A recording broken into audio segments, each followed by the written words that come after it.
Hey guys, VS here again. Today I have a Sovereign K.E.M strike. I'm using the Maverick, and this was a day or two after it came out, and that's really what I'm going to talk about in this commentary is what I think about the DLC. I know it's something a lot of people talk about, but everybody's opinion is different.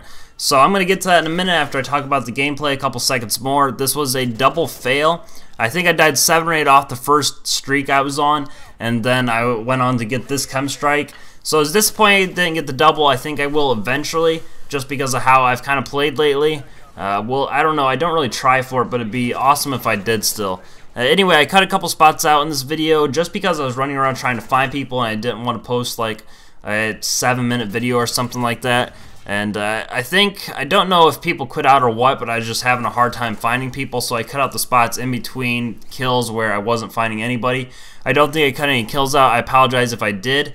But anyway, on to what I want to talk about, the DLC. I think this is one of the better DLCs that have been released in Call of Duty. Compared to the past Call of Duties, I didn't really like a lot of the MW3 DLC maps. I don't think a lot of people did, but the Black Ops 2 maps had some decent maps in the DLC. I still don't think they were all around that good. I really like the maps on this DLC, even the reskin, which I don't think should be considered a reskin. I think it's almost a new map just because of how much they changed it. It feels different. They put the underground spot in, which I don't understand the logic behind that. When they said that they were going to bring it in, we thought, you know, great, it'd be a nice small map, but there's just a lot of stuff that got changed to it, like how some of the spots fall into the map later on. But I still think that's a solid map. I wish they didn't change it as much. When I think of them bringing a map back from an old Call of Duty, I think they should do how they did it with Terminal from MW2 over to MW3, to where they might change the coloring a little bit, but they don't really reskin it. A couple of the reskins have been alright, but even then they didn't change a lot of stuff, like putting extra spots on the map or stuff like that. I don't know why they did that. I don't know what their logic was behind it, but they did, and it's still not a bad map. I gotta say, Fog is probably my favorite map in the DLC. I don't really know why it doesn't have the layout of it's just kind of weird, you know.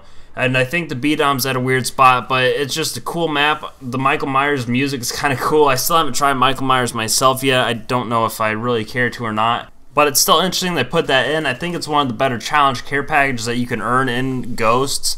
And the map itself, I like how it looks. I like how it kind of has that spooky overfeel. And I do like the layout, even though it's weird, and I don't really consider it a 3-route layout. I still feel it's a pretty good layout. It's easy to run from one side of the map, which is the biggest thing for me, being able to get from one side of the map to the other without having too much problems. There's a couple different ways you can do it. There's the underground, left, right, cave, all that stuff, which is really nice. I think that's one of the biggest factors in a map for me, whether I like it or not. Bayview, this map is also good. I like how it looks as well, with the kind of Twilight feel I think it has. I don't know if that's just my TV or what, but it feels like it's in the Twilight Zone, kind of like Rundown from MW2. And I do like the challenge care package that you get from this, how the ships offshore shoot some mortars over and just kind of rain the map down that. It's neat watching them come out of the ship and stuff. But the only thing with this map is you want to stay off the boardwalk, to where that building with all the snipers that they always sit on, I think it's called the lighthouse. Everybody just gets up on that building and snipes. It's really annoying, so you just want to avoid that side of the map. I try and run around B-Dom and go in between A and C flag over on that side of the map. I think that's the safest spot. It's really close quarters, which is nice for shotguns and SMGs. Anyway, on to the last map that I have to talk about, which is Containment. I feel like this is the worst map in the DLC. I don't like the layout. I don't like the bridge.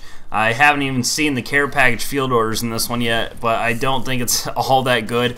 I just don't like how everybody seems to hide under the bridge or just sit on a building or in the church and snipe. I find that really annoying. The Maverick is the last thing I have to talk about. I think it's a solid AR. I don't think it's the best. I think it's still outclassed by the R5, maybe the AK-12. And the sniper side of it's alright. It's really good if you can stand the kick after each shot, and it seems to one-shot most anywhere on the body, so that's pretty good. But this commentary is wrapping up pretty fast. Like the video if you liked it, dislike if you didn't, and I will catch you all on my next commentary. Be sure to stick around for the bonus scoop at the end. It's actually by a buddy of mine. I think it's still pretty cool. It happened in Infected, but I'm sure you guys will enjoy it. So I'll catch you guys all later.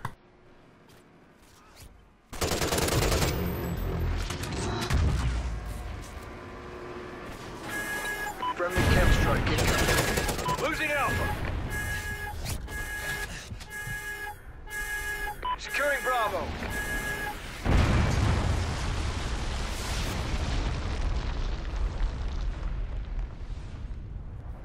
Bravo secure.